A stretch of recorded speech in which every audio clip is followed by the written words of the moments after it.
Le projet de la modernisation se poursuit à l'Institut supérieur pédagogique de Bukavu. Après la construction d'une école primaire et maternelle, ainsi que la construction de nouvelles salles de classe à l'EDAP ISP, l'heure est à la construction d'un nouveau bâtiment. Dans ces nouveaux bâtiments, il y aura 6 nouvelles salles modernes de 120 places chacune pour faciliter les cours en diplex. Après, il y aura la construction de l'école doctorale et d'autres laboratoires, a dit le directeur général de l'ISP Bukavu, le professeur Espoir Madjagira. Ce bâtiment va permettre à l'ISP de pouvoir donner des cours que les autres peuvent suivre partout dans la République et pourquoi pas dans le monde, et de pouvoir accueillir des cours qui viennent des autres universités du monde qui ont un partenariat avec l'ISP. L'ISP construit ces bâtiments modernes dans sa propre parcelle, en face des Serouki, où étaient installés les camps des contingents pakistanais de la MONUSCO.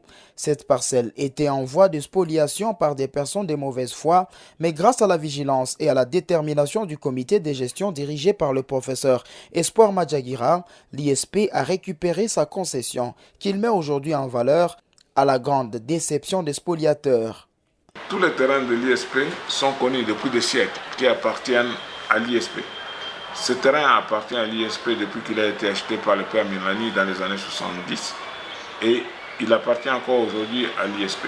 Il est vrai qu'il y a eu un moment de bruit disant que le ministre a accordé ce terrain à l'ISC. Je veux donc dire ici de manière le plus claire possible que cela était impossible, simplement parce que l'ISP dispose de certificats, etc. et que tout autre certificat pour autre institution ou personne a été totalement annulé. La deuxième chose, c'est que nous avons fait recours au niveau du Conseil d'État et le Conseil d'État nous a donné raison. Donc il n'y a aucun doute sur l'appartenance de ce terrain à l'ISP.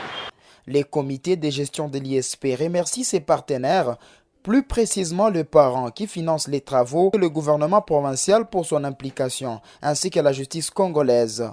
Nous n'avons pas de financement, nous construisons sur fonds propres de l'ISP.